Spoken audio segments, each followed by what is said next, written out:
Olá, bem-vindos ao canal Adoro História. Deixe seu like, compartilhe e siga o canal. Período regencial. O período regencial aconteceu entre 1831 e 1840 no Brasil. Foi um período intermediário necessário até que o príncipe tivesse idade para ser coroado imperador do Brasil. O período regencial é como conhecemos o período intermediário que existiu entre o primeiro e o segundo reinado. Estendeu-se de 1831 a 1840 e foi iniciado após o imperador Dom Pedro I ter abdicado do trono em favor de seu filho no ano de 1831. Foi encerrado em 1840 com o que ficou conhecido como o Golpe da Maioridade, que garantiu a coroação de Dom Pedro II como imperador do Brasil. Contexto histórico do período regencial resultou diretamente da maneira como terminou o primeiro reinado, época em que o Brasil foi governado por Dom Pedro I. O primeiro reinado ficou marcado pelo autoritarismo do imperador e pelos crescentes confrontos entre brasileiros e portugueses. As tensões e as pressões existentes fizeram o imperador abdicar do trono brasileiro em abril de 1831. Quando Dom Pedro I abdicou do trono, o sucessor naturalmente era seu filho, Pedro de Alcântara.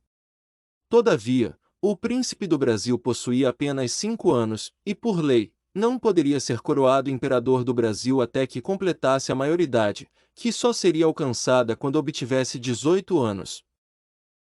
Assim, a saída legal existente que constava na Constituição de 1824 era a de fazer um período de transição em que o país seria governado por regentes. Esse período deveria ter acontecido até 1844, quando Pedro de Alcântara completaria 18 anos, mas seu fim foi antecipado para 1840 por meio de um golpe parlamentar. Fases do período regencial. O período regencial teve uma duração razoavelmente curta, apenas 9 anos. De toda forma, ao longo desse período, o Brasil possuiu 4 regências diferentes, as quais podem ser utilizadas como marcos divisórios do período regencial. Os 4 períodos foram: Regência Trina Provisória, 1831, Regência Trina Permanente, de 1831 a 1834, Regência Una de Feijó, de 1835 a 1837. Regência Una de Araújo Lima, de 1837 a 1840. Quando iniciado o período regencial, o Brasil foi governado por uma regência trina de caráter provisório. Os eleitos para essa regência foram 3 senadores, Francisco de Lima e Silva, Nicolau Pereira de Campos Vergueiro e José Joaquim Carneiro de Campos. As principais medidas tomadas por essa regência provisória foram restituir ministros que haviam sido demitidos por Dom Pedro I, convocar uma nova Assembleia Legislativa para a composição de novas leis, anistiamento de criminosos políticos e afastar do exército estrangeiros desordeiros. A regência trina provisória teve vida curta, uma vez que a política brasileira estava tumultuada e uma série de distúrbios espalhava-se pelo país. Assim, em junho de 1831, foi eleita a regência trina permanente, que era composta por José da Costa Carvalho, João Braulio Muniz e Francisco de Lima e Silva.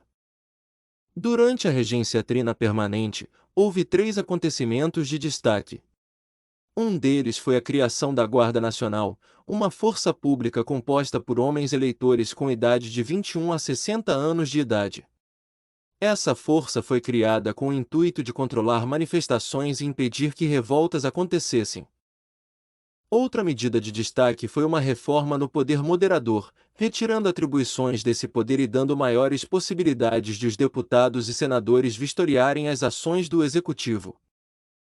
Por fim, um último acontecimento marcante foi o embate político entre José Bonifácio e o Padre Feijó, que resultou na saída de José Bonifácio da vida política brasileira. A regência trina permanente também não teve força para colocar sob controle os rumos da política nacional. Os conflitos entre moderados, exaltados e restauradores permaneciam, e revoltas pipocavam pelo país. Uma delas foi a Cabanada, que estourou em 1832, na província de Pernambuco. A continuidade das tensões no Brasil deixava claro que havia um choque entre o governo e as províncias. O choque envolvia, principalmente, a questão da centralização do poder no governo contra o desejo das províncias brasileiras de alcançarem maior autonomia, federalismo. Para atender às demandas das províncias e colocar a situação política sob controle, foi aprovado o Ato Adicional de 1834, uma lei que fazia alterações na Constituição de 1824. Com o Ato Adicional, as mudanças mais sensíveis foram: fim do poder moderador durante o período regencial, fim do Conselho de Estado, criação de assembleias legislativas provinciais, aumento dos poderes dos presidentes de província, mas a nomeação era função do imperador, substituição da regência trina por uma regência una. Com as mudanças estipuladas pelo ato adicional, esboçava-se no Brasil um modelo que concedia às províncias um grau considerável de autonomia. Além disso, a eleição de um regente para governar todo o país aproximava o Brasil de um cenário republicano. Por isso, muitos historiadores afirmam que o período regencial foi uma experiência republicana no meio de dois reinados. Com a determinação de que o país seria governado por um regente apenas, eleições foram organizadas. Em eleição realizada em 1835, o padre Feijó obteve 2.826 votos, e assim, derrotou Holanda Cavalcante, que obteve 2.251. A regência de Feijó ficou marcada pela cabanagem, no Pará, e pela revolta dos farrapos, no Rio Grande do Sul. Feijó tinha humor explosivo e deparou-se com forte oposição em todas as frentes da política brasileira. Essa oposição fez Padre Feijó solicitar afastamento da função.